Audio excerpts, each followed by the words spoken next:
Okay, good afternoon once again, and welcome once again for the last session, session 4. This is our final session of this conference, and the session theme is on global RNDB promotion platform. And at this moment, I would like to welcome Professor Jun-Sok Wang to take us through, to moderate. Professor Jun-Sok Wang is our director of ITPP at Seoul National University. So welcome, Professor Wang, with a round of applause. Welcome. Okay, thank you, Mr. Lincoln, and also thank you all the KAIST ITTP and also SNU ITPP participants, and also all the alumni that have been actually also joining together.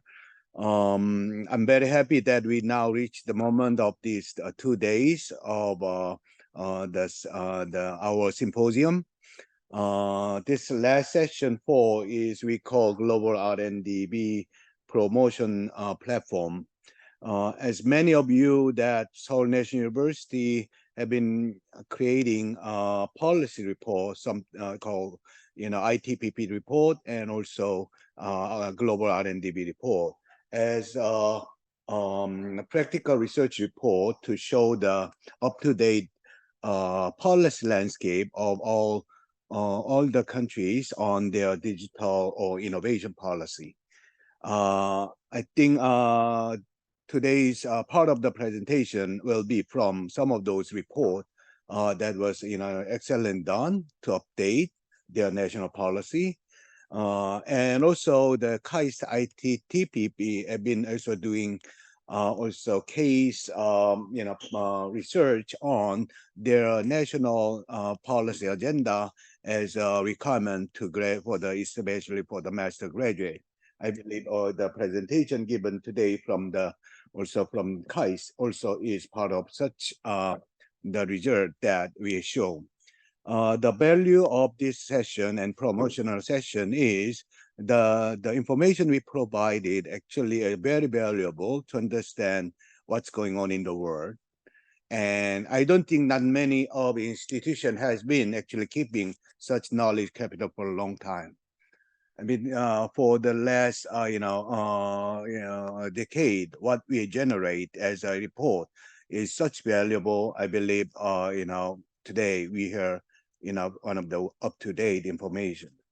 Probably I think we'll be having these information very soon on our platform GII and also GRC, so that everyone can retrieve what has been written so far in digital format. So today we have 6 presenters. So our first presenter is actually from Kenya, Miss Florence Kawamboka Mozet. She is Seoul National University ITP master candidate, and she used to be ICT officer of Ministry of Interior and Coordination of the National Government. So the Florence will be talking the science, technology, and innovation, the empowering Kenya's digital revolution. So please welcome with me together for Florence. Florence, floor is yours. Thank you.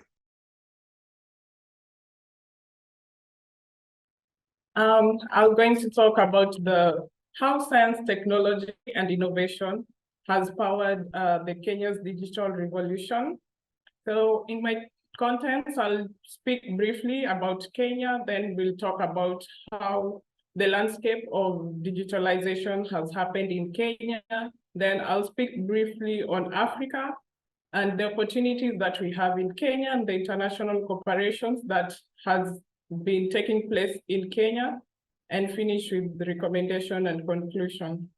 So Kenya has a population of around 55,000 people, and it's 26th in the world with its capital city in Nairobi. The GDP is around $113.42 billion with $2,099 per capita. Our official language is Swahili and English, with the major religions being Christianity, Islam by 10%, Buddhism and others by 5%. We have a lot of ethnic composition, and Kenya is located into the eastern parts of Africa.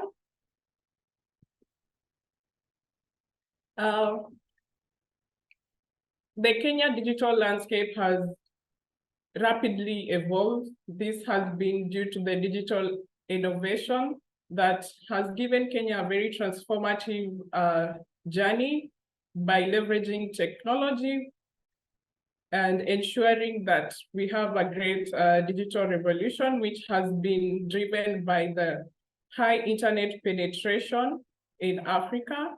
It is among the highest. The government has also actively embraced digital technologies by delivery of services, because now as citizens, we can just have our services just by wherever we are. Even underserved areas can all access. They don't have to come to the major cities to have their services. The government has also fostered a lot of innovation and startups, which has ensured that creativity and entrepreneurship has evolved and driven innovation. We have like digital payments, which is known as M-Pesa, which has enabled millions to access banking services, transfers of money, and pay goods and services, which has reduced a lot of use of cash. We also have digital education. This improved during the COVID time. That is when it was mostly accelerated, because now students could not go to school, but they leveraged technology and had e-learning platforms, which has bridged gaps and enhanced the quality of education in Kenya. So Kenya's growth and potential has shown quite a lot and given us good economic impacts, and has significantly raised the Kenyan GDP. And most of the youth are now employed in various sectors of the technology cities. We also have infrastructure developments that is called Konza City, that will expand the digital infrastructure by 2030.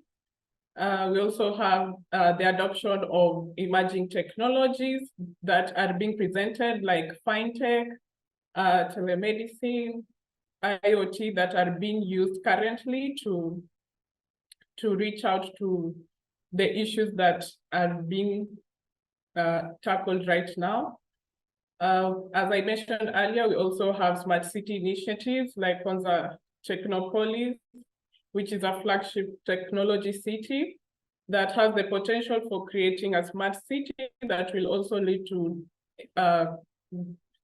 innovation and increase the economic and urban growth. And lastly is the e-commerce and fintech, which are expected to grow significantly. So in Africa, there has been quite a large improvement on the science, technology, and innovation. For many years, STIs have been cited as essential drivers of African post-independence development.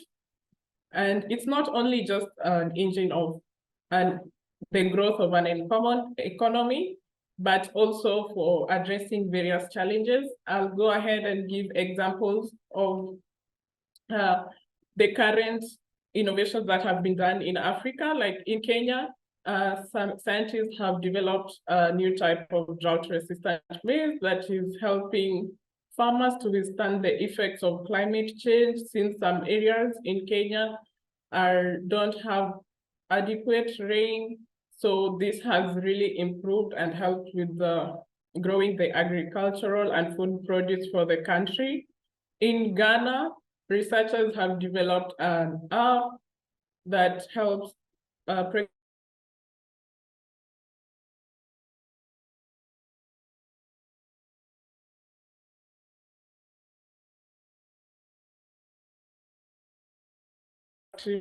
lessons to students. There is also improved infrastructure with Ethiopian engineers building the first ever electrified railway in sub-Saharan Africa. And on the right, it shows a map of Africa's tech revolution on the growth of African tech ventures, and the highest being in South Africa, which is the most developed country in Africa, which is followed by Nigeria, then Kenya, and the rest you can see. I will now present the STI in Kenya, which has been a major driving force in Kenya's digital transformations. We have innovation hubs and startups that have developed cutting-edge digital solutions. We have iHub, we also have Andela. Government initiatives have also been in progress because the government put up a program known as Ajira Digital Program, which focuses on imparting digital skills and enhancing employability to students or anyone. It's open to people from 18 years. Also, universities and research institutions are actively involved in research and innovation, which contributes to the country's digital transformation. There's also been a lot of collaborations with the international companies and foreign investments in the tech sector, which have accelerated also our resources, and we have received significant expertise and been able to leverage the technology. We have the example of Google's Launchpad Accelerator. To the right, it shows the demand in Kenya on the consumers and producers, on how it relates to the business system, on how they go from the large multinational companies to the micro, to the startups, and how they finance it. And on the educational and research system, we see the university, the TVET institutions, all working together to ensure that the required standards and innovation continues in the schools. The government has also not been left behind. It has been actively coordinating and ensured the ministry and put up a ministry that is in charge of science, technology, and innovation. We also have a research fund and an innovation energy that is used to ensure that incubation and commercialization of innovation is ongoing, and have special economic zones for collaborations with international tech companies. So I'll be giving on examples of science, technology, and innovation. As I had mentioned earlier, we have M-Pesa, which is a finance platform that has enabled digital payments, money transfers, and access to millions of Kenya. We have agriculture also with innovations through mobile apps for weather forecasting and market information, which have improved agricultural practices. We have e-learning, we have telemedicine, which have expanded healthcare access, especially to remote and underserved areas. We have innovation hubs, the smart cities like Konza Technopolis, and research and development are being actively involved in the projects to contribute to digital advancement. So the significance of science, technology, and innovation, it has fostered a lot of economic growth because it has promoted innovation and entrepreneurship. It has bridged the digital divide because it has given access to digital tools, education, and opportunities to all Kenyans. It has also improved healthcare, education, and agriculture Therefore, the quality of life has been improved. It has also increased efficiency and productivity in various industries.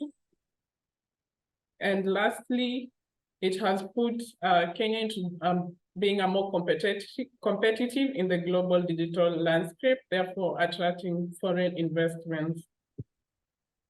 I'll go to the slide of opportunities. There are various opportunities in Kenya, and one of them is in broadband infrastructure. There are 6 submarine fiber opticals, but it is still not sufficient to meet. It is still not sufficient to meet the demand of the Kenyan people. So there's an opportunity to undertake last mile fiber connectivity projects. It being a regional integration, it is the 9th largest market globally with 266 million consumers. On technology and innovation, there's an opportunity in establishment of regional ICT and innovation hubs so as to upskill the innovators that are currently. So we seek to collaborate with both local and international research institutions. And in the field of agriculture, Kenya is actively exploring digital innovation opportunities through connectivity partnership and data-driven approaches. We also have industry developments where we are building the Konza Park, and there'll be reliable public infrastructure and business-friendly governments to attract. Yeah, Florence, I think you have to finish soon. We have over the time, and then your report will be available later, so don't need to read everything. Thank you. Oh, okay. I'm on my last slide.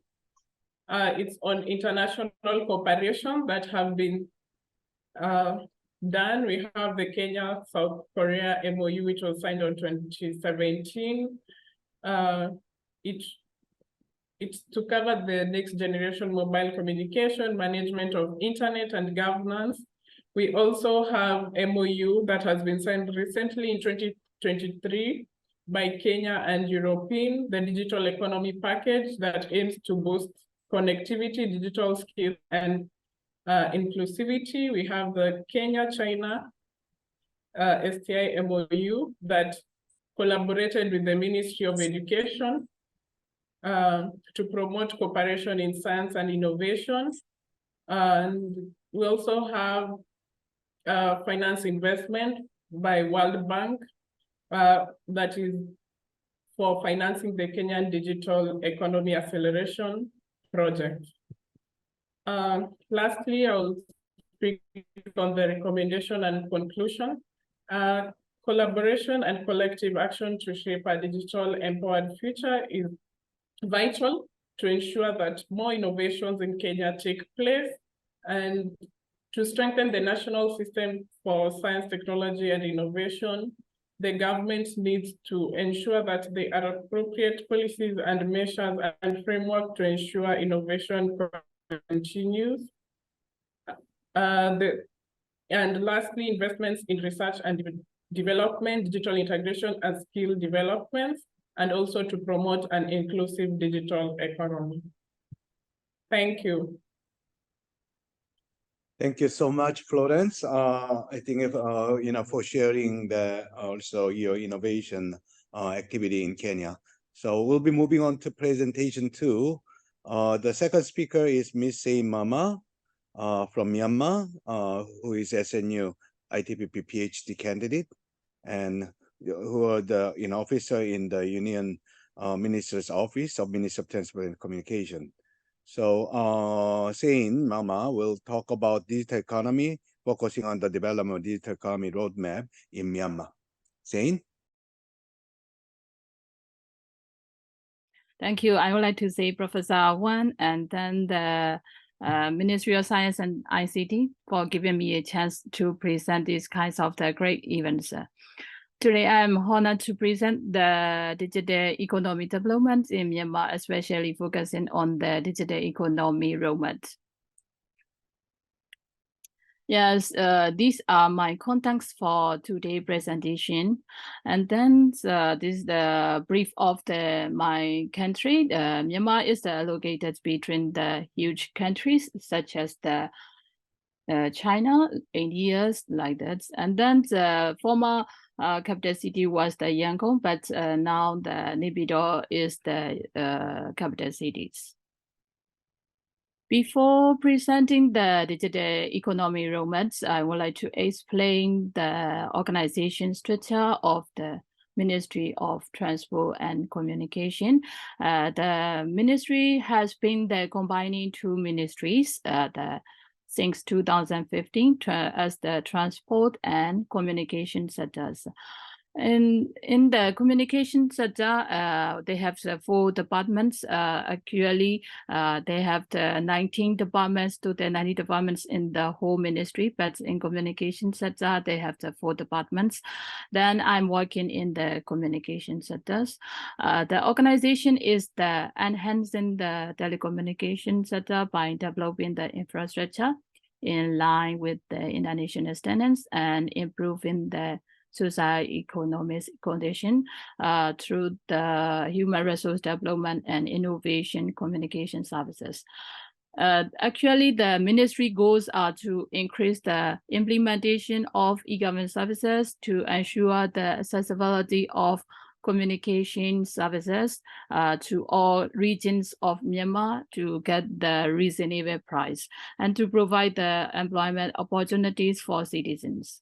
The ministry develops the communication sector services and then the postal services in accordance with the international standards. Actually, before 2023, the country had one telecom operators. After 2023, we make the liberalization for telecom sector. So now the 4 operators are leading in the telecom sector. These are the MPT. MPT is the state-owned, government state-owned operator. And then ATEN was the former operator was the Telenor. Now ATEN is doing from the Telenor. And then Ooredoo and Mytel. Then you can see that the teledensity in 2013 we have about 13%, but now over 110%. Similar, the same with the mobile density, also over 100%. And then we can see that the internet penetration also nowadays we have the over 90%. So we can say that the ICT Development Index also has the better ranking than the before. According to the UN surveys, the e-government development index has 169 ranking in 2016, but now is upgrading grade. Ranking is going to 134 out of the 193 countries. The e-government participant index also ranked from 170 in 2016 to 117 and to out of the 186 countries. So we can say that in the ICT development index also coming up the ranking. So to develop the digital economies, the government founded a committee. It's called the DEDC, which is the Digital Economy Development Committees. And in last July in 2023, they has been refound again with the 5 subcommittees, is the updated committees. In this committee, the Ministry of Transportation and Communication leads as a patron and this committee. And then they have the 25 members who are the ministers from related ministries.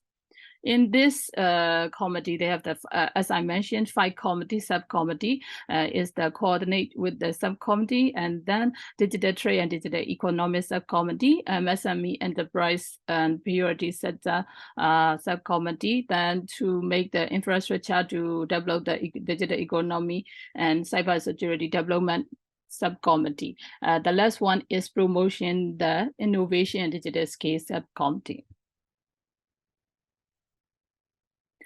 So in this roadmap, they have the mission. This mission is to make the strategy for digital transportation, digital transformation, digital government, digital trade, and innovation, and then sustainable to sustainable society economic developments.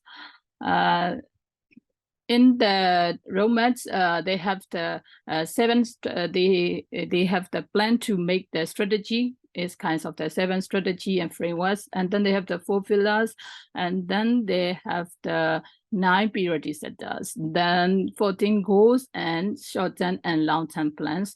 To make this short-term and long-term plans, from the committee, they have the related ministries. So these ministries are working to apply to do this action plan. For strategies, these are the strategy and frameworks. And now these are ongoing process. And then this is the 9 priority. As we know, the education, healthcare, agriculture. This is the most important sector to develop the citizen life. And then the transportation and logistics, something like that. So for to align this roadmap and this action plan, they have the focus area is such as the digital transformation, digital trade, digital government, digital connectivity, security, and scale innovations like that. So in this area, focus area, the focus ministry and Ministry of the Commerce, Ministry of Transport and Communication, Planning and Finance, and then the DEDC, something like that. So in most the Ministry of Transport, Communication, and Ministry of Commerce and Planning and Finance are mostly have the responsibility to do this kinds of the action plans. So time duration, I will not explain detail. So I would like to focus on the current action plan of Ministry of Transport and Communication to develop the digital transport, digital economy. So Ministry is the is developing the policy and process for the PKI system for managing digital keys and certificates in various government organization ministries.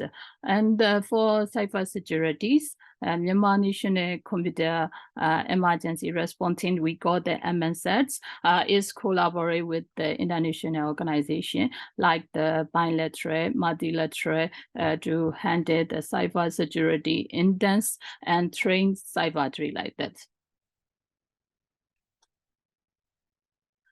The ministry is collaborating with the Ministry of Planning and Finance to establish the policy for registration international mobile equipment under the 5 IMEI codes for mobile services. And then the answer of the MOTC, the BDD is we call the Post and Telecommunication Department. This department is managed the SIM registration management system by collecting the user data from the operators.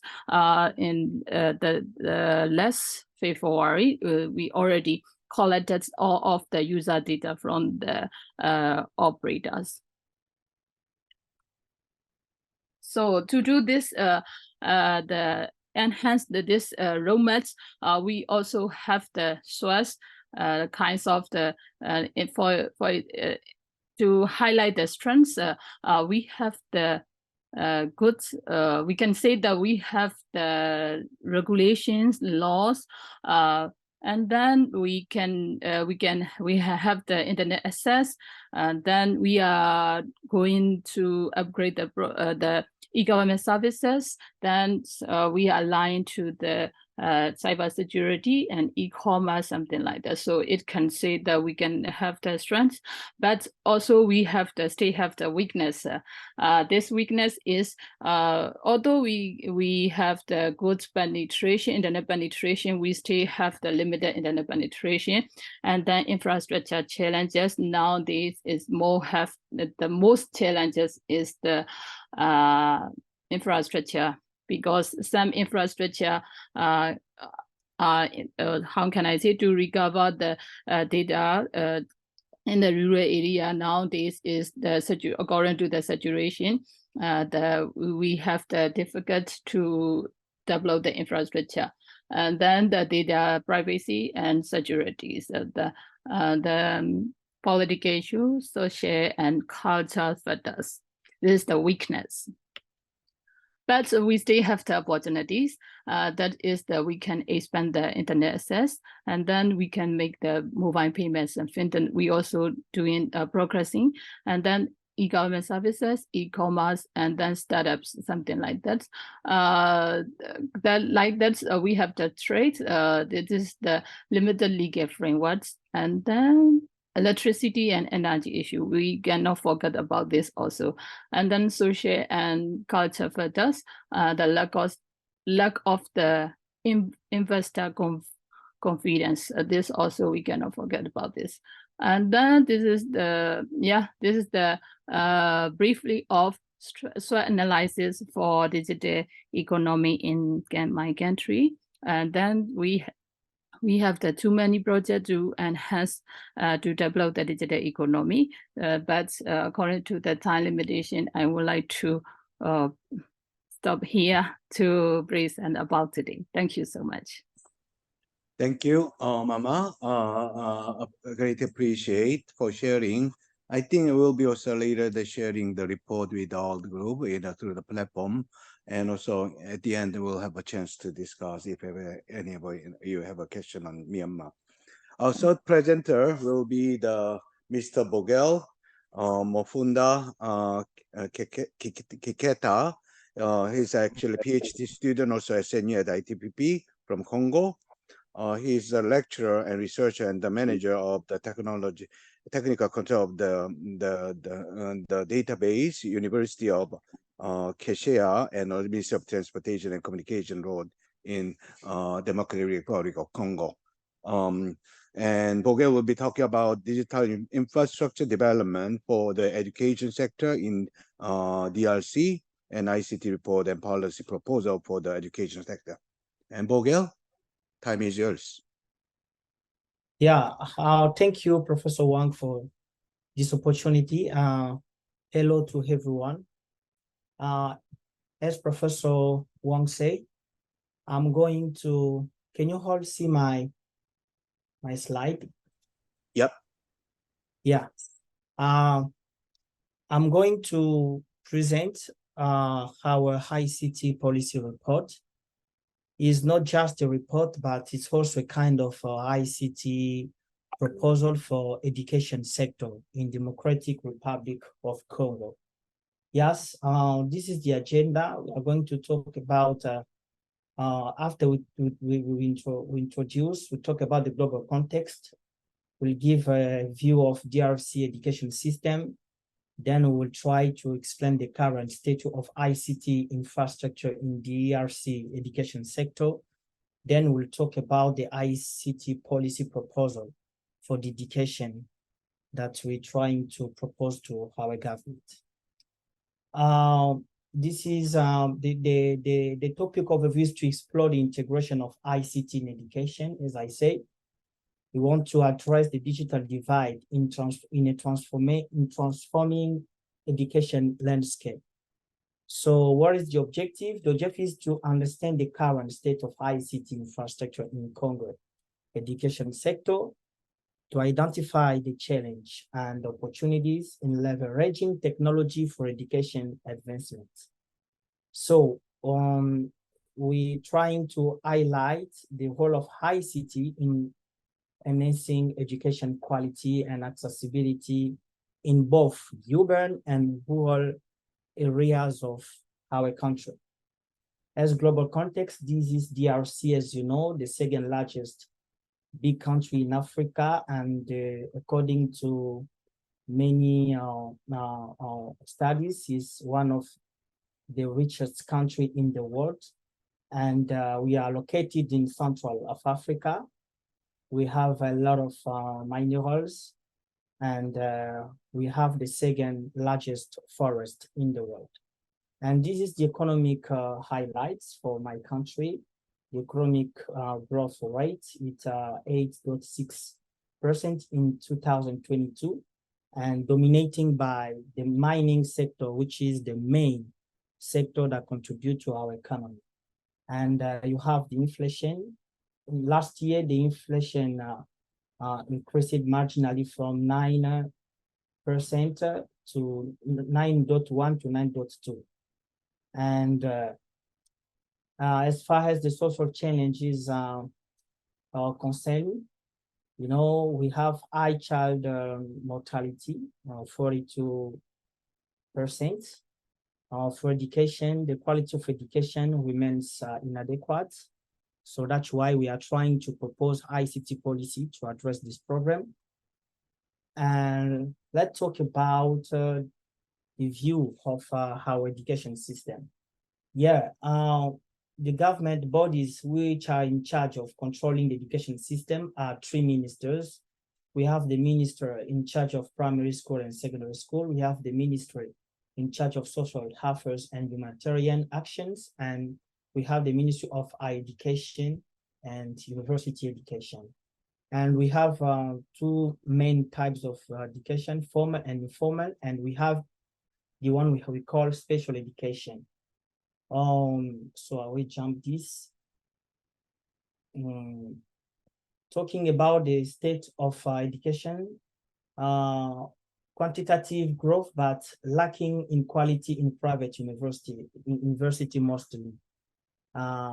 We have private and public university, also private and public schools, but the quality in some private school is not really adequate. So that's why we are saying here that the growth, quantitative growth, but lacking in quality.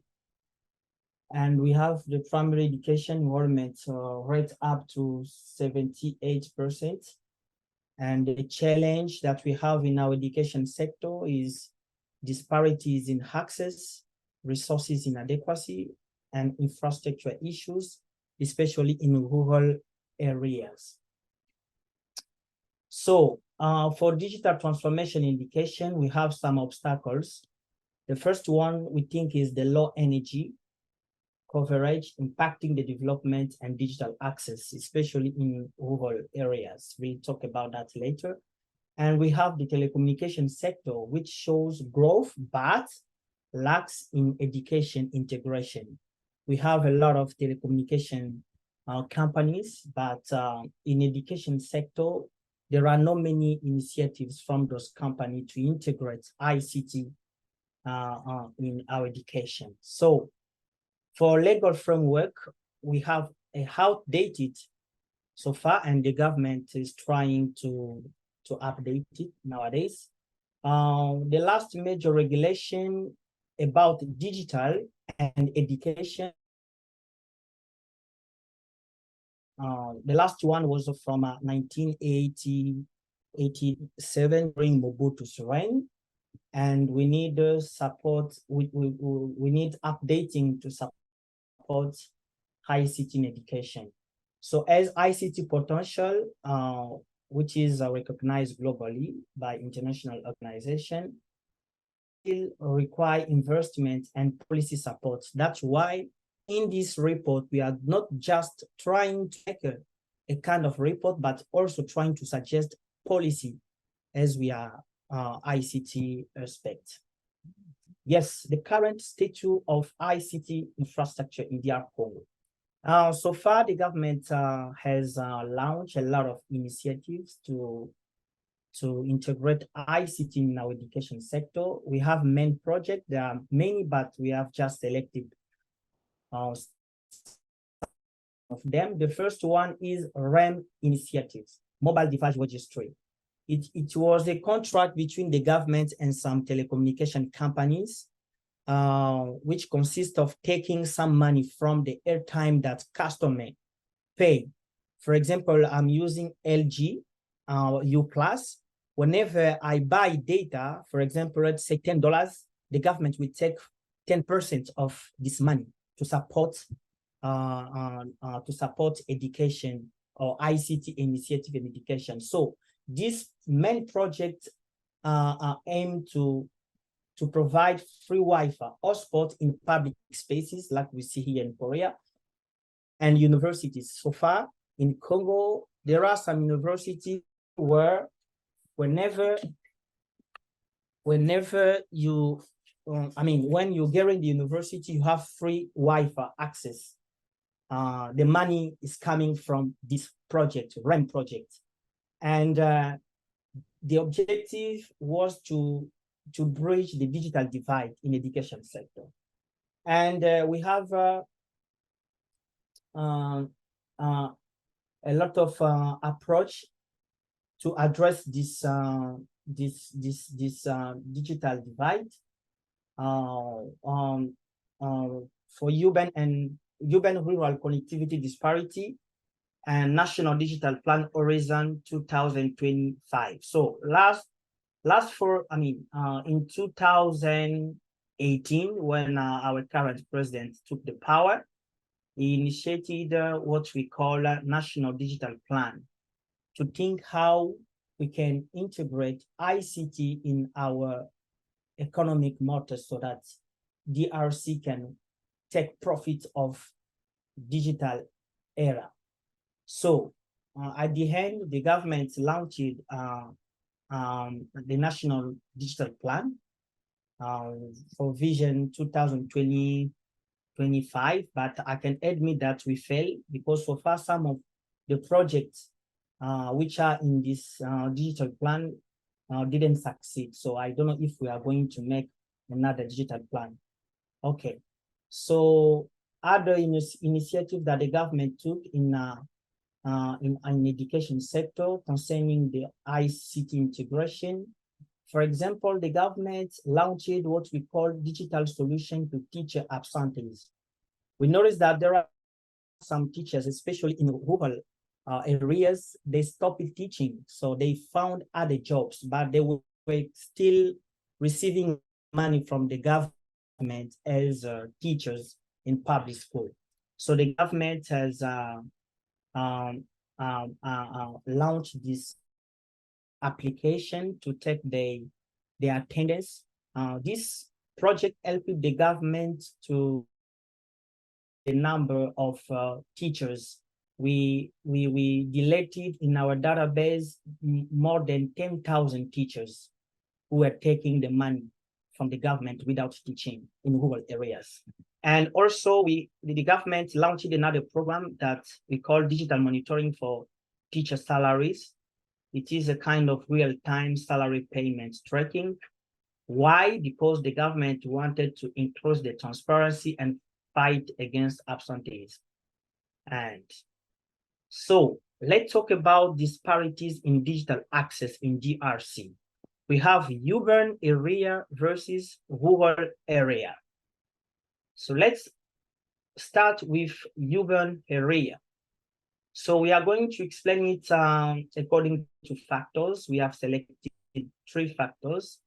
Internet connectivity. In urban area, the major cities like Kinshasa, Lubumbashi, Kisangani, Matadi, they have better internet with access to broadband and 4G network.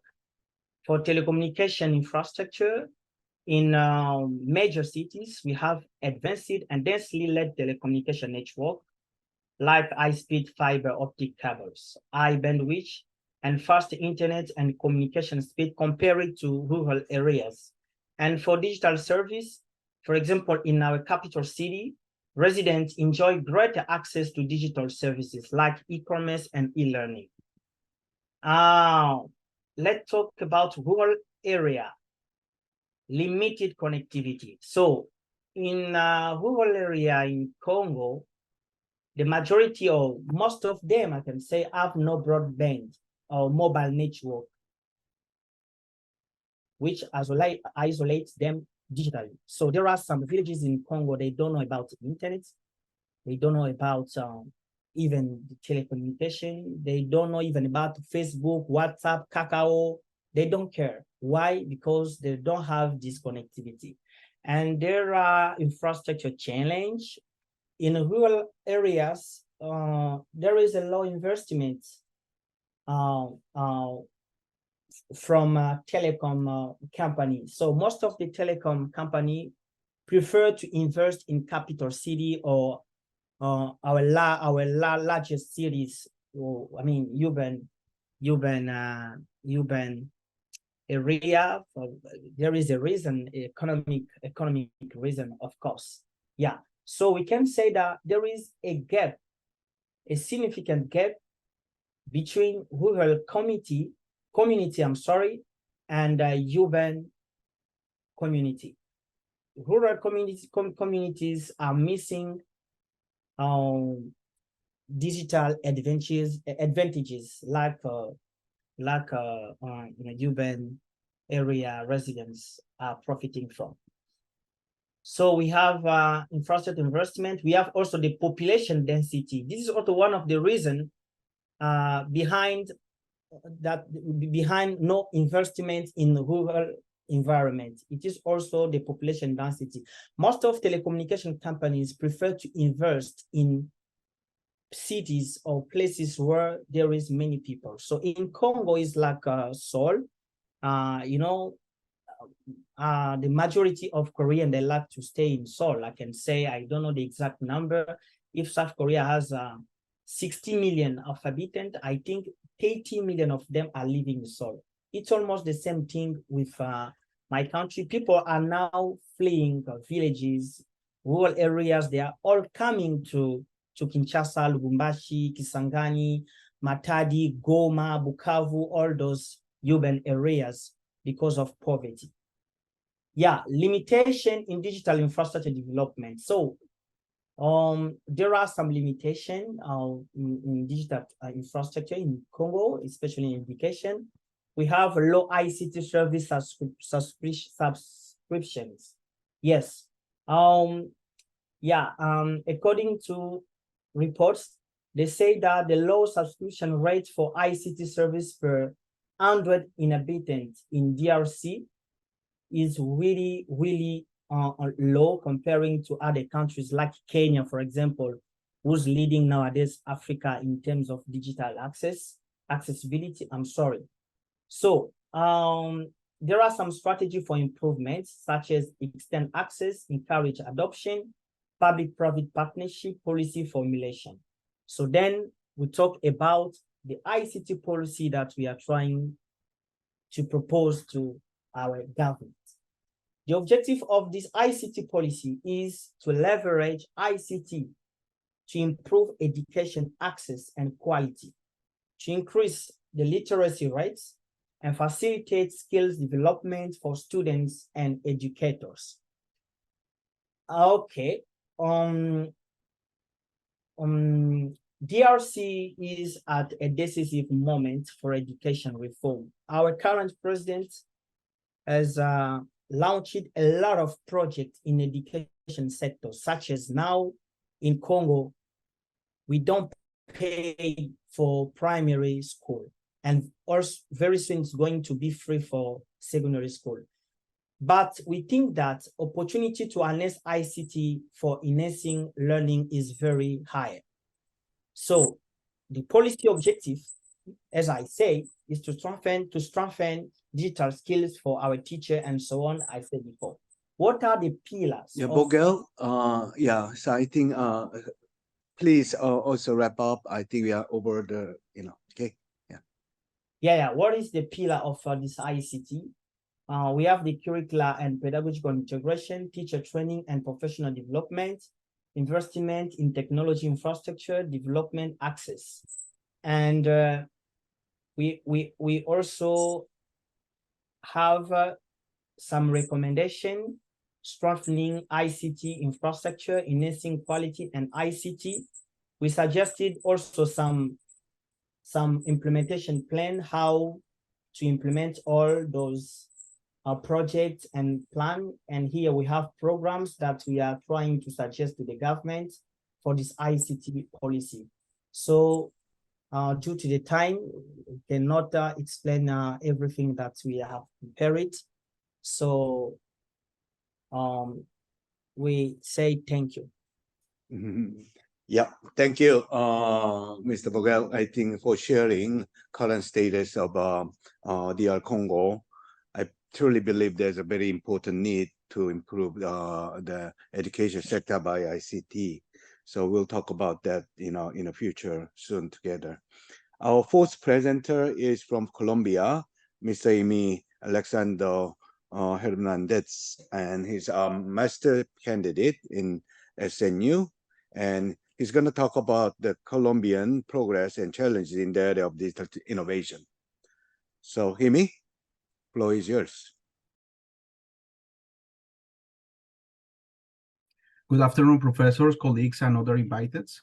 It's a great honor for me to be invited to GSDV 2023. This time, I am glad to present the report, Colombia Progress and Challenge in the Era of Digital Innovation.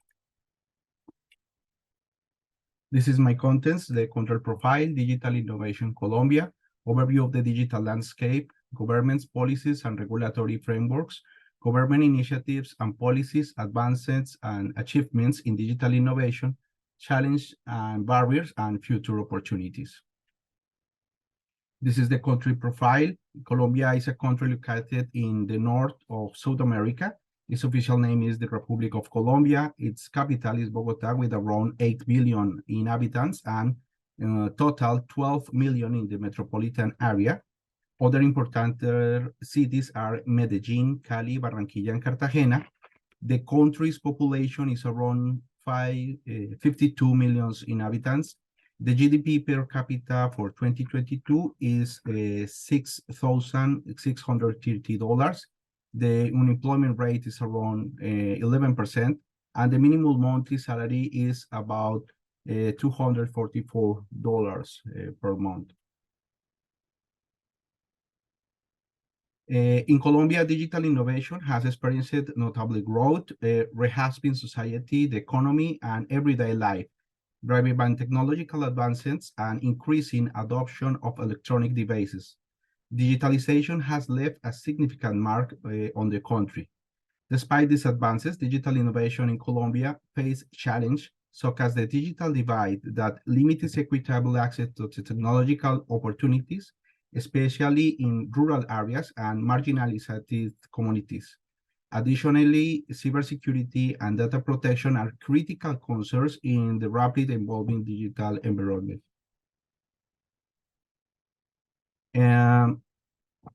Colombia has been experiencing significant growth in internet access over the last decade. Telecommunication infrastructure has improved, and there is an increase in the availability of broadband connections in both urban and rural areas. However, the connection speed in some rural regions may still be limited compared to more developed urban areas. The 4G technology accounted for 85.3% of the total mobile internet connection, reaching 34.2 million. 89.7% of fixed internet access at residential. Additionally, 29.4% of fixed internet access were based on optical fiber. This demonstrates an improvement in access penetration and service quality. This is the proportion of households that have an internet connections by departments in 2022. We can see in 2022, 59.5% of Colombian households had an internet connection, with a concentration of 67.5% in municipal centers and 32.2% in populated centers and scattered rural areas. The capital, Bogota, reached with 79.4%, having the highest percentage of connected households, followed for Valle del Cauca and the department of Quindío with 69.8%. This table focuses on the percentage of households with internet access and is interesting as it illustrates the change in connectivity in both urban and rural areas from 2021 and to 2022. An increase is observed in rural areas, while a slight decrease in urban areas. This notable phenomenon in the country is attributed to the impact of COVID-19, since the adoption of remote work has driven a trend among the urban population to move to rural areas. In the context of Latin America, a study published on March 14 for this year reveals that Colombia, Argentina, and Paraguay are the Latin American countries with the most affordable prices when contradiction fixed broadband internet services, so we can observe competitive advantage over other countries in the region in terms of prices. However, this information contrasts with that obtained by the National Administrative Department of Statistics, DANE, which in 2022 identified that the main reasons households lack an internet connection is the high cost. Despite the seemingly contradictory nature, given the affordability of the average cost in Colombia, it's vital to consider the overall cost of living for the average Colombian citizen, including other essential expenses that take priority over internet service in the family budget hierarchy. This is the coverture for telephonic connectivity, the fixed telephony and cell phone.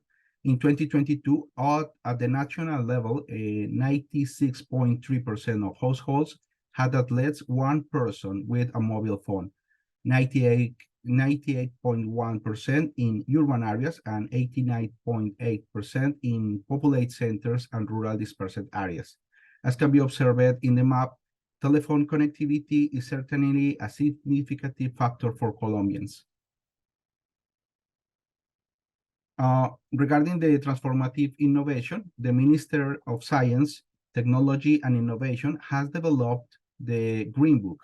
Its purpose is to contribute to addressing the social, economic, and environmental challenge faced by the country, aligning with SDGs.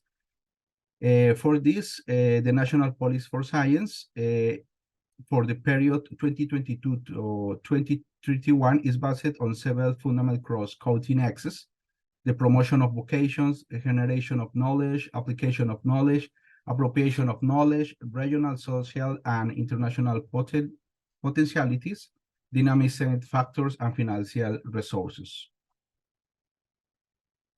Part of the digital government policy is one of the most recent developments in the relation to science, technology, and innovation. Policy is the 2019 International Mission of Wise Persons. This distinguished mission, convened by the national government, brought together 47 experts from various disciplines, both national and international. The initiative had the primary aim of contributing to shaping public policy related to education and STI in the country. The International Mission of Wise Persons defined three fundamental challenges, who is biodiversity in Colombia, productivity and sustainable Colombia, and equitable Colombia.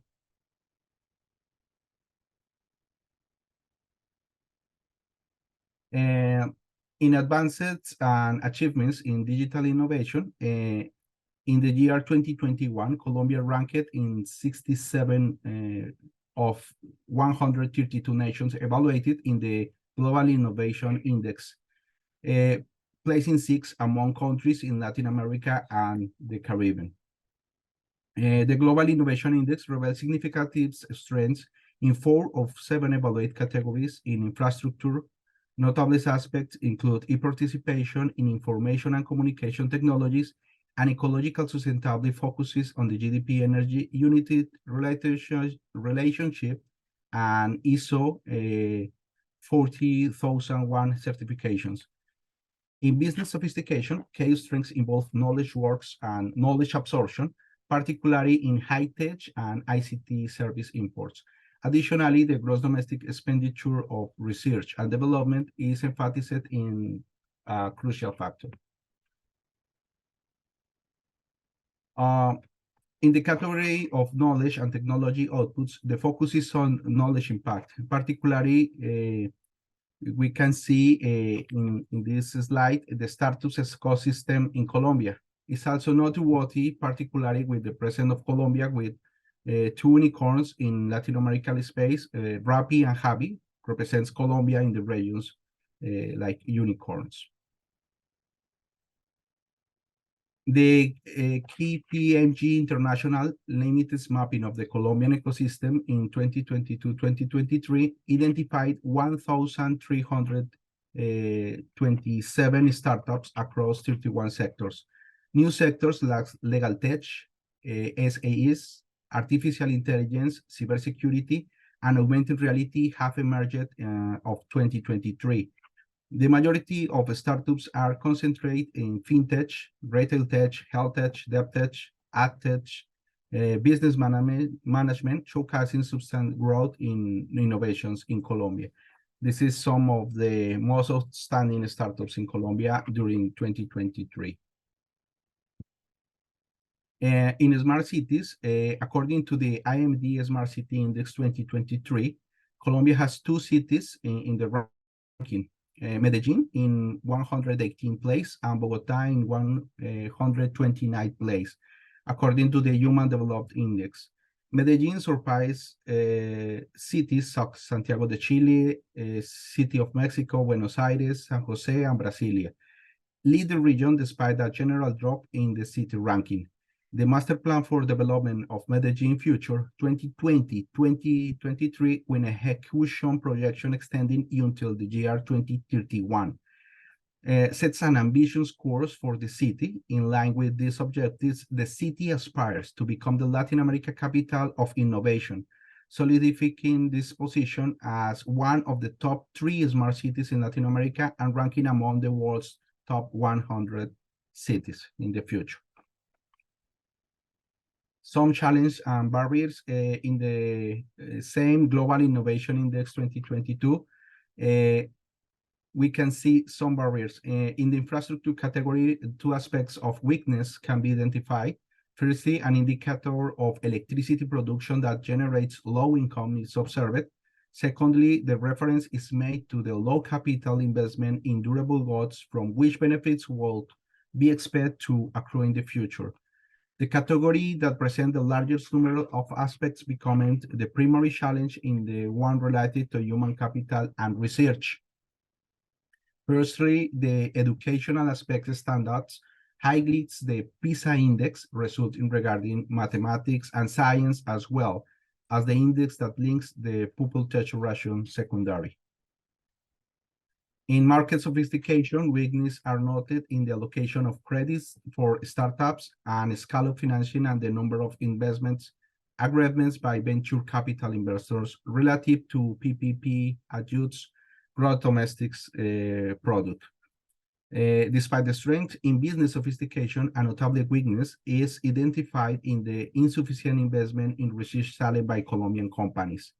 In the category of creative products, the highest weakness is the low percentage of intangible assets, including intellectual property, trademarks, patents, software, and copyrights possessed by companies. For future opportunities, we can identify future opportunities for Colombia in terms of digital innovation in various areas.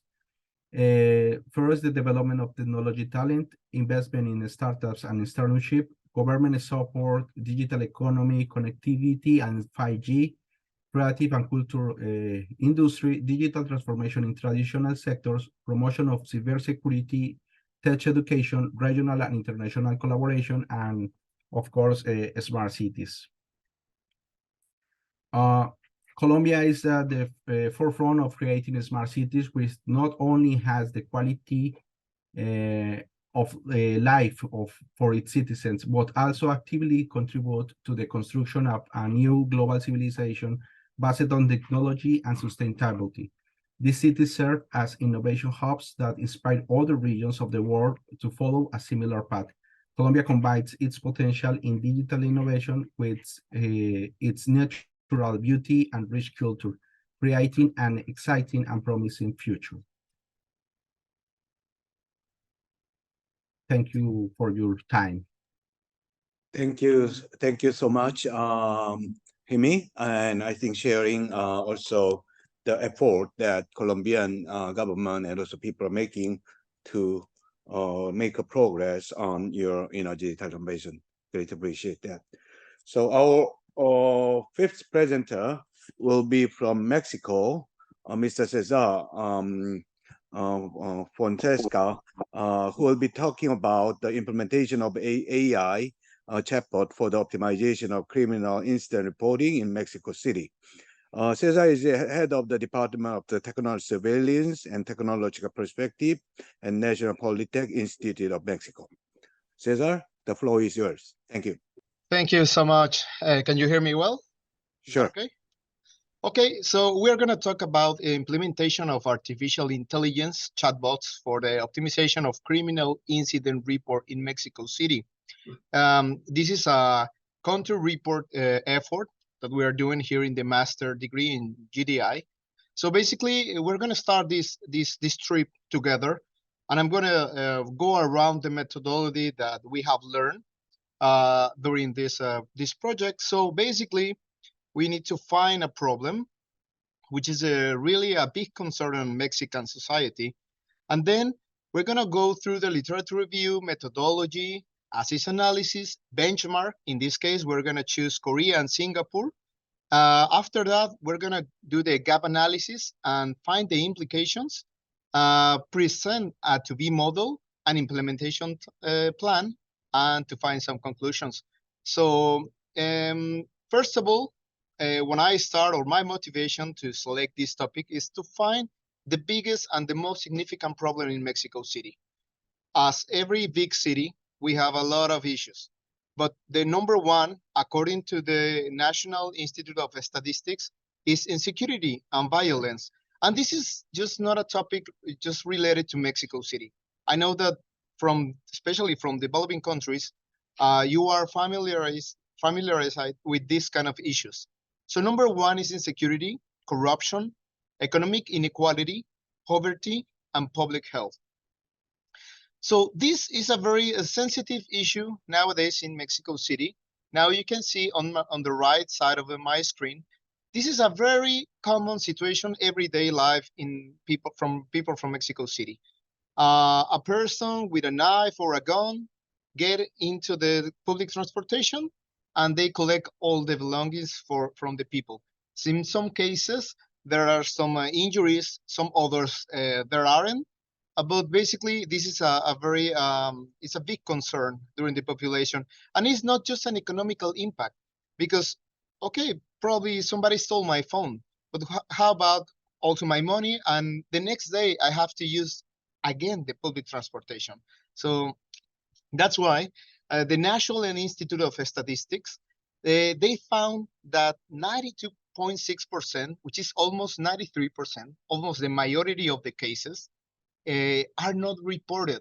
So that was the first insight that I collect from my journey during this topic. So 21.4% is related to robbery and assault on the street and public transport, just I already mentioned.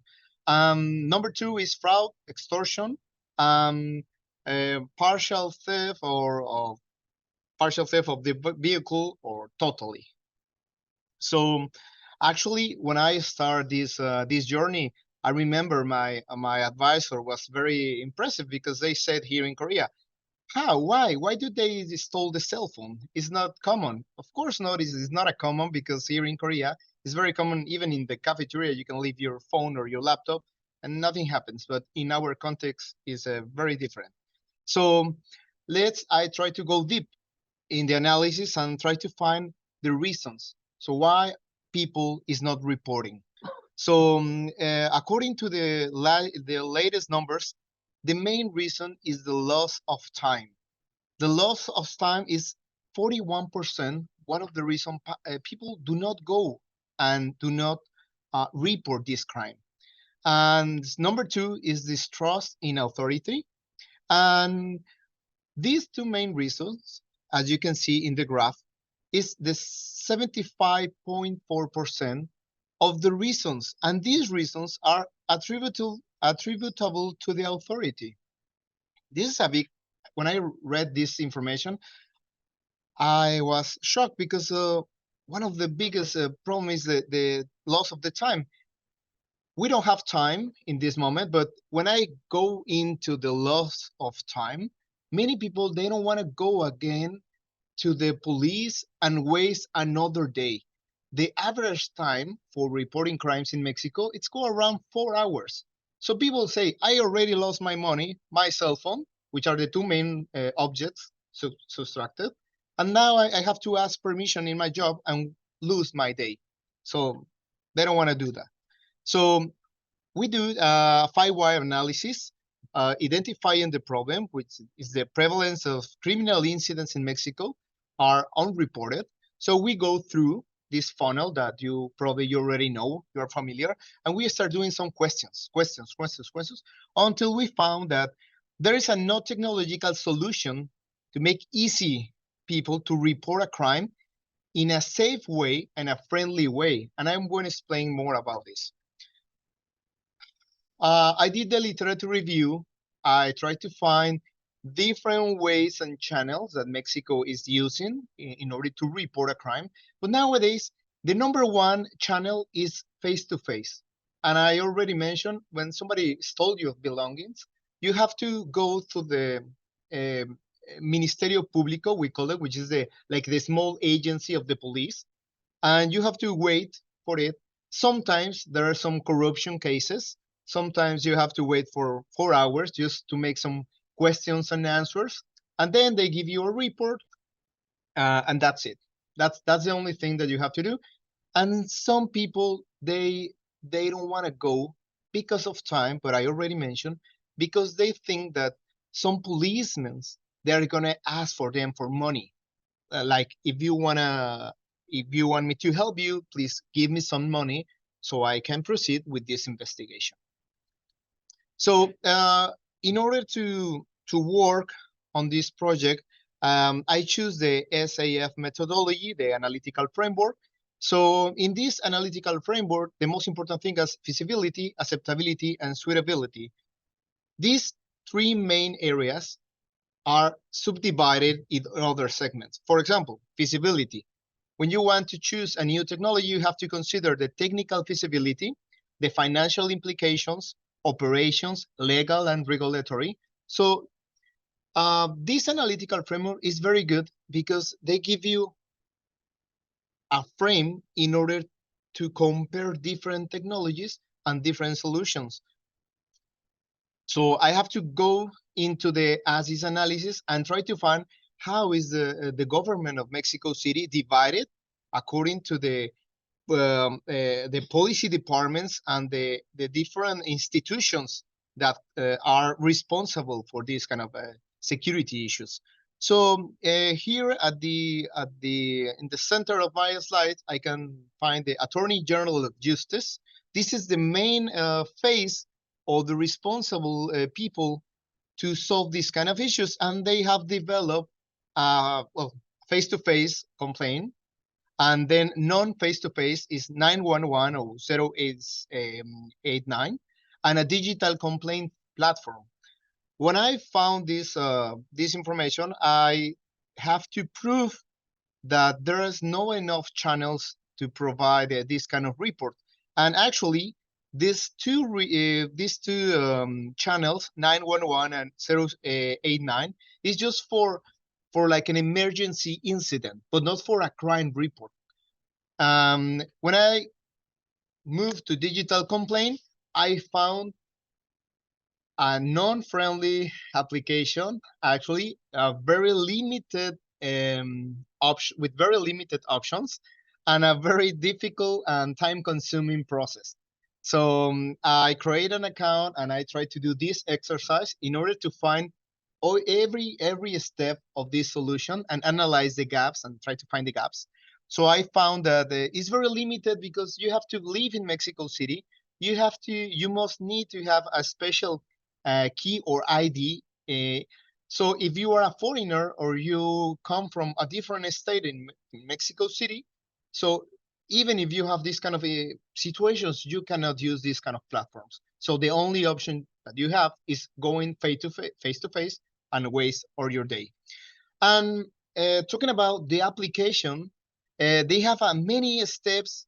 You have to fill a lot of information. If you just do not take care of like go saving the information can be disappear, and you have to start again the whole process. So before trying to choose something good, I go and I try to find the safety ranking index and try to find the most safety countries. South Korea, Singapore, as you can see here in different studies depending on the source and in the year, but we already know that Korea, Singapore, Japan, they have the best numbers, not just for the use of technology. There are many cultural aspects and different situations. I want to point this because the reason why Mexico has these kind of incidents are not just related because of lack of technology. Okay, so I found this solution, very nice solution, incorporated in KakaoTalk, for example. And in the case of Singapore, they have even an avatar named Inspector Cliff, and they also have like a AI chatbot, so you can just type and just go ahead your situation. You can collect your report and you can proceed your incident. So I present a diagram, a 2D model, so I can keep working on the phone calls and physical location channels, but use another digital solution, which is the AI chatbots to go through these kind of layers, identification, the use of the chatbots, generate the report, and to process for the police. I have to mention this, that Singapore, for example, they have more than 10 different channels to communicate with the people. In our case, we just have 3 channels.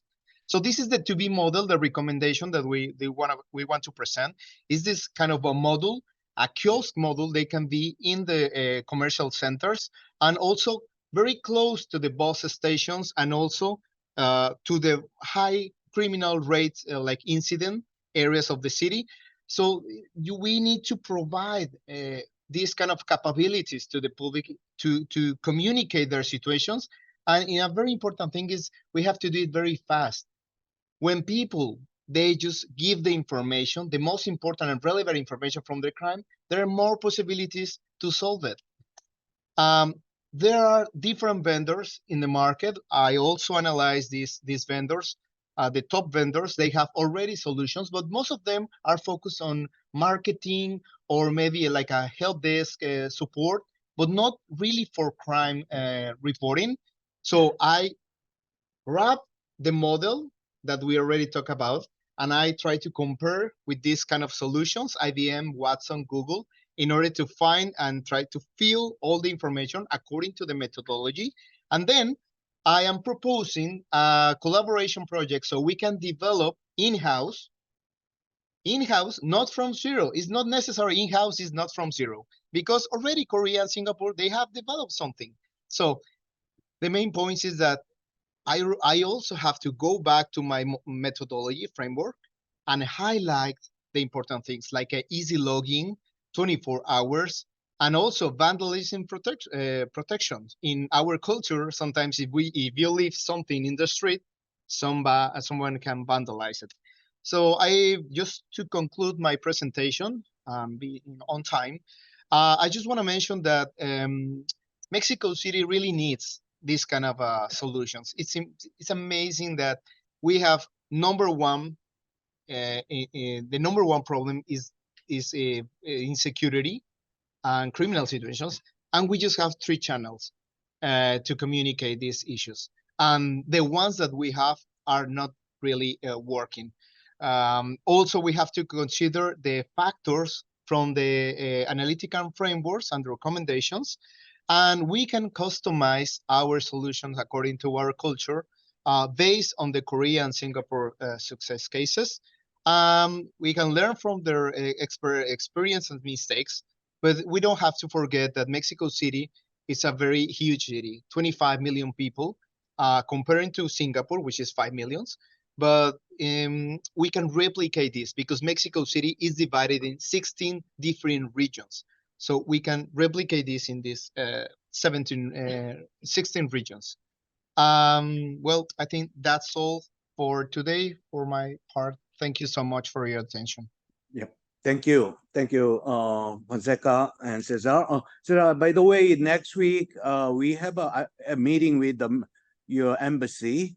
Especially, we talk about a lot of AI-related collaboration with Sonora and other region of the Mexico. If we have time, I think we'd like to invite you and also Professor Han so that we can actually move over together. Okay. Yeah, really great. Of course. Okay. I would like to be Thank there. you. We'll send Thank you the email. Okay. So our last presenter will be Miss Queen Benakio. She's from Uganda. She's master candidate about KAIST ITTP. Is the founder and CEO of Queen Abenako Foundation, which is under her name. She'll be talking about the blended learning framework for improving accessibility and affordability in Uganda's higher education. Queen, the floor is yours. Perfect. Distinguished professors, guest speakers, ladies and gentlemen, good afternoon. I'll be giving a presentation on proposing a blended learning framework for improving accessibility and affordability in Uganda's higher education. These are the contents. I hope I'm able to wrap it up in 10 minutes. Now, we all know that access to quality and affordable education is critical to creating a skilled workforce and hence improving a country's productivity as well as innovation. And for this study, I define access as an individual's ability to enroll and complete higher education irrespective of socioeconomic background, location, cost through traditional and digital channels. And UNESCO also highlights barriers to achieving universal access as poverty, crisis and emergency, institutional barriers, geographical mobility, and discrimination. So we want to look at these different barriers, but in the context of Uganda's higher education. Now, when you look at this pipeline, this is a visual of what Uganda's education system looks like. And I'll briefly talk about it. You have over 8 million people enrolling for primary education, but only 1 million make it to secondary education. Now, out of this 1 million, only 100,000 are able to graduate high school. Why do I talk about secondary education? Because it's one of the pathways to higher education. Now, of this 100,000, only 35% are able to get placement into higher education institutions. Now, when you zoom in into the higher education ecosystem, you find that Uganda has a tertiary age group of 5 million, and only 5% are able to access higher education. What does that mean? That means only 1 out of 20 people get a chance to enroll in higher education. The biggest indicator of access is gross enrollment, and we've seen Uganda is performing poorly both in East Africa, but also when you look at the sub-Saharan average of 9% compared to 5%, it's still performing really, really badly. And also when you look at the world average of 38%, as well as benchmark countries like South Korea and India, Uganda is still not providing access to its populations. Now, when you look at some of the barriers, one of them is cost. And when you look at the minimum cost a student has to pay per semester is about $2,000. But in relation to the GDP per capita, you find that majority of students and households cannot afford higher education. Let us look at geographical proximity. You have over 70% of the population living in rural areas, and yet over 60% of universities are located within the city center. What this means in simple terms is people have to travel all the way just to access higher education within the city centers. Now that also contributes to different factors like the cost of education and others. When we also look at population aged 15 to 24, that is the potential population for higher education, in the number of universities, you find that, let's say for Uganda, we have over 10 million in that age group, and South Korea has about 5 million. But when you look at the number of institutions, South Korea has over 400 higher education institutions, while Uganda has only 51 institutions. Now, let us look at some of the institutional barriers, like the student-to-teacher ratios. In Uganda, one PhD teaches about 135 students, while in South Korea, that is one PhD to 23 students. Now, that just shows how lecturers are overwhelmed by the number of students. The same applies to the lecture room and library space ratios, and Ugandan universities are not providing the adequate spaces recommended by the National Council of Higher Education. Now, we've seen some of the barriers to higher education. We also did a root cause analysis, try and understand what is happening in the context of Uganda. And we find that limited access is caused by high cost, geographical mobility, but also the absence of different policies that support alternative models like blended and online learning. And to address this, I'm proposing a framework that can be used to improve access to affordable higher education in Uganda. For my research, I intend to analyze the national and institutional initiatives for blended and online learning in public universities, as well as to assess the technological and non-technological factors that can influence the success of blended and online learning in Uganda. I carried out literature review, and with the literature review essentially was to examine past research in the effectiveness of traditional online and blended learning models in expanding higher education, assessing the successful and the unsuccessful approaches in the different contexts. I'll skip this for the sake of time. For the methodology, I'm adopting an extended version of the TOE, while also borrowing the people factors to create the TOEP analytical framework. And with this framework, I also have to benchmark countries like South Korea and India, and also high-level expert interviews to analyze the existing ecosystem of Uganda, as well as to evaluate the current practices and also develop future models. Now, with the as-is analysis of Uganda, Uganda is not performing well in the different dimensions of technology, organizational, environmental, and people. And as you can see, only 30% have access to internet, which highlights a digital divide. There's limited access to devices, limited electricity access, and most of the blended learning initiatives in the universities are donor funded with insufficient government backing. And one of the most important findings was also there is no coherent policy framework for online and blended learning. For my benchmark countries, I chose South Korea. And one of the reasons is because South Korea has such a robust traditional education system, as well as a robust online learning ecosystem. And what this ecosystem guarantees is that every student that graduates high school is assured of placement in the different higher education channels.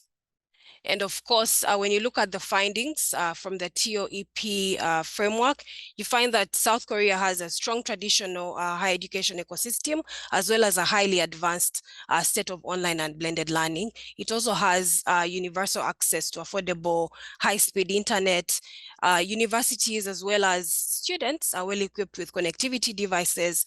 And one of the key findings is government support, especially in the development of different online platforms like the KMOOCs, the StarMOOCs, as well as South Korea having such a highly educated workforce. For my second benchmark country, I chose India. Why? Because India has one of the largest educational systems in the world. And despite the different challenges, it sets an example for developing countries on how you can educate your large population and how to use digital technologies in order to scale access to the different parts of the country.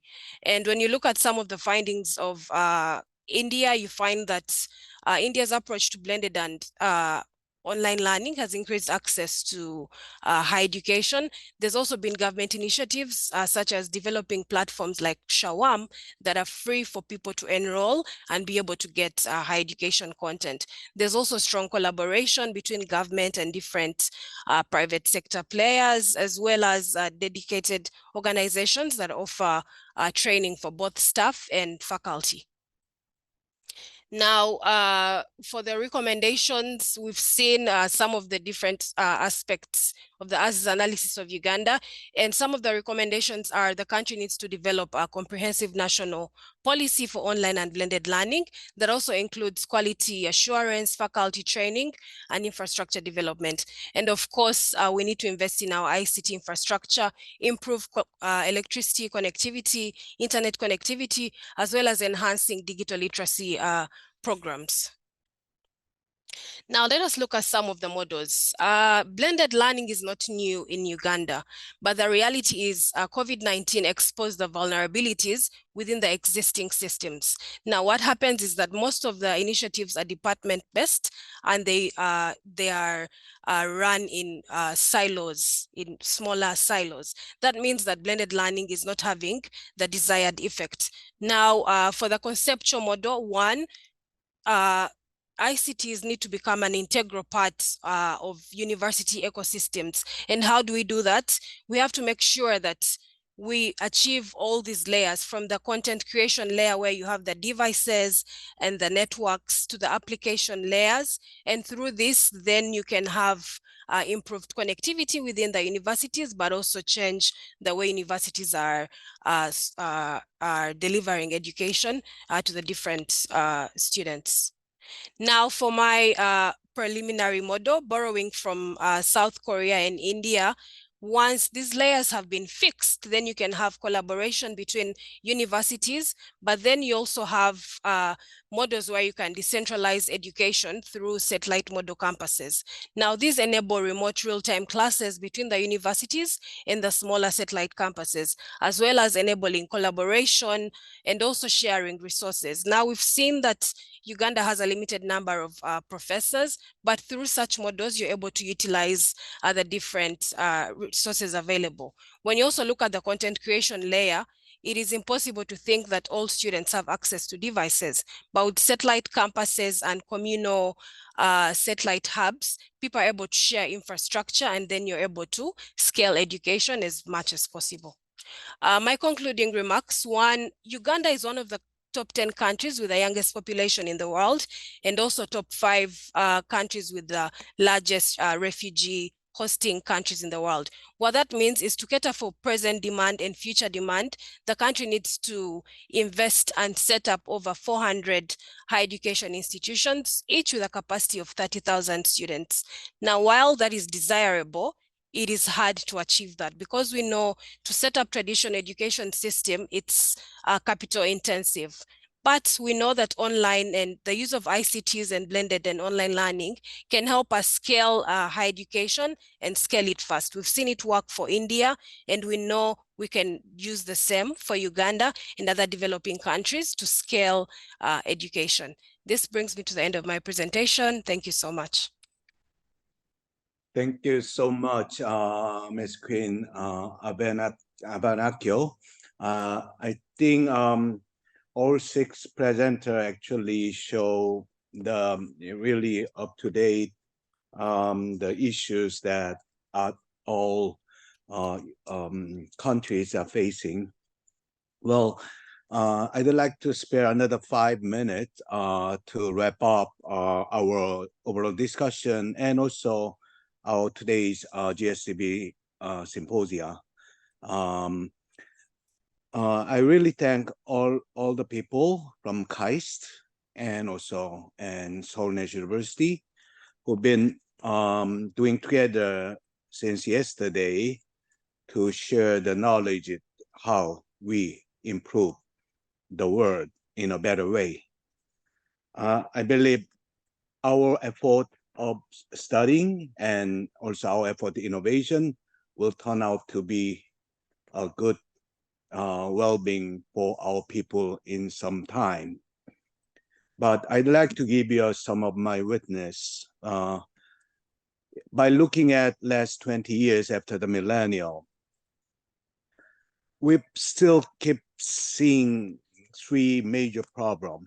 First, our social problem in the global context. The wars has been going on.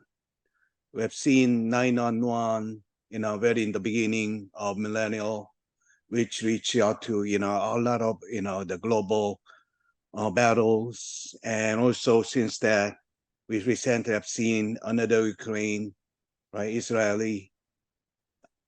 I believe this should stop by new civilization. Hope many of your country have not been affected by all these war so far. But I think those are not desirable anymore with the context of what we are doing. The second one, we've been also talking about climate change. And then the issue is what we have is, initially we were very optimistic to, limit our increase of the temperature was 1.5.